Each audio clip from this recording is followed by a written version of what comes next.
Hi everyone, and thank you to our first video on reopening the church. And now what I want to do in this first video is just give you an idea of what the other videos that we're going to produce are going to be. In this first video, we're going to lay out simply the timeline which we plan on restarting the church.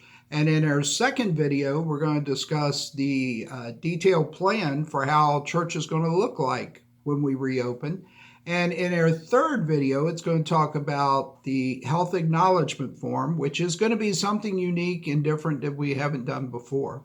You will actually register to come to church each Sunday. That's so that we know that you're coming and that you have done certain things just to make sure that you're healthy, you're safe, and others are safe.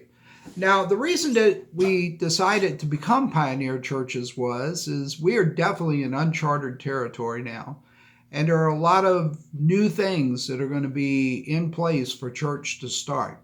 Hopefully, one day we will get back to a position where everything will be normal, just as we've been used to in the past. But right now, we have to take steps to make not just ourselves safe, but to make those who come and worship with us safe.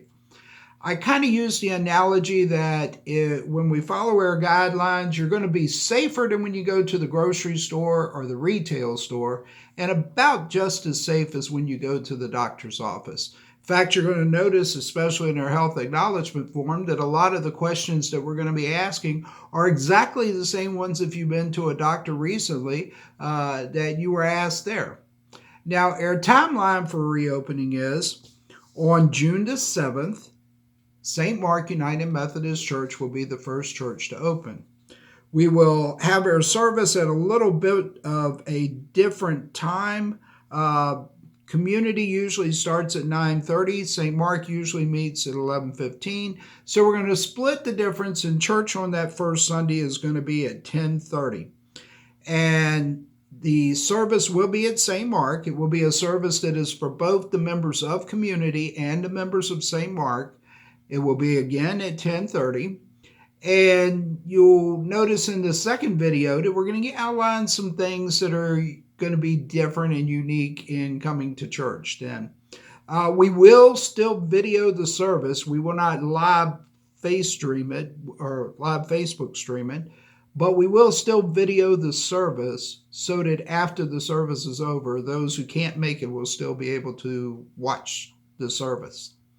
But again, June the 7th at 10:30, we will have our first joint worship service. That will be at St. Mark. And we chose St. Mark because they've actually been proactive in this for a while now. And they have been buying extra protective equipment, gloves, masks, sanitizers. They have tons of hand sanitizer over there. They've got a hand sanitizer to sanitize half of Portsmouth, you would think. But the first service will be there. Then the next week, on June the 14th, St. Mark will be dark, and we will be here at Community, and we will worship again at 10:30. And on that day, again, it will be both churches worshiping together.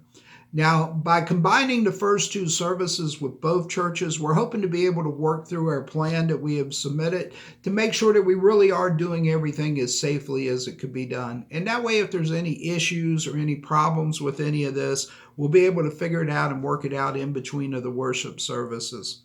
And then on June the 21st, that'll be the third week that we're meeting for in-person worship under Phase 1 plan.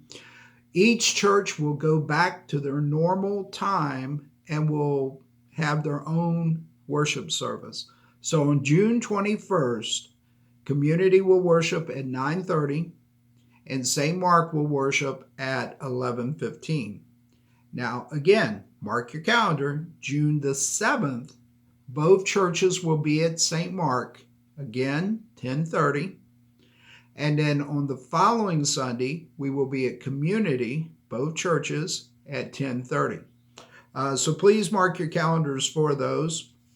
And just keep in mind that as you come, even though things may be a little different, we're still here to worship God.